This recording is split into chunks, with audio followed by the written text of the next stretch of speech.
Hi to my 75 subscriber. Hello, kumusta po ang lahat? Ay, ano ba yan? May nakausap kasi ako kanina, sobrang lambot ng boses. Kanina kasi, kumusta po ang lahat? Bali, ako po ngayon ay magtuturo sa inyo ng munting kaalaman ni Kuya Bro.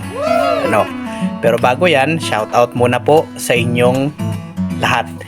Especially to my friends from Papua. Even though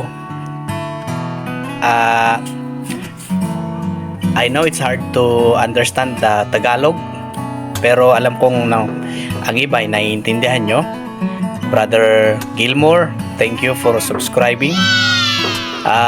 Brother Channel, thank you for supporting my channel.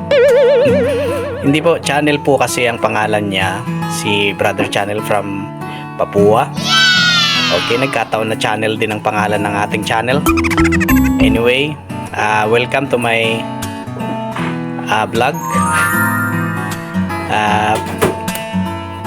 Thank you for your sharing. At thank you po sa inyong lahat. Sana po ang 75 na ito ay maging 75,000, 75 million or more. Wish ko lang. Shout out also to my dating estudyante, sila Shadsak, Shendan, Hazel, at lahat kayo dyan sa Pukay Village. Miss ko na kayo. Siguro malalaki na kayo ngayon kasi matanda na si Kuya Bro. Kumusta na? Magaling pa ba kayo sa music? Sigurado ako magaling kayo kasi magagaling kayo eh. Yun. Okay? Sa ngayon po, ang ituturo ko sa inyo, na sinabi ko kanina, ituturo ko lang tapos bahala na kayo, iwan ko na kayo dun. Ay, biro lang. Ay, oo. Ay, tumagilid ako. Ayan. Mga halaman o damo na tinadaan-daanan lang, parang walang pakinabang sa alam ng karamihan.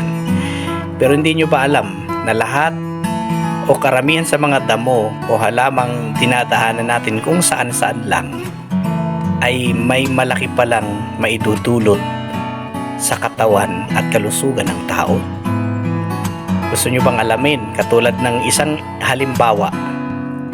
Ayan, kung gusto nyo pong malaman, ipuntahan natin. Tara! Ito ang sinasabi kong halaman. Ang tawag dito sa Baguio, sa Cordillera, ay lantana.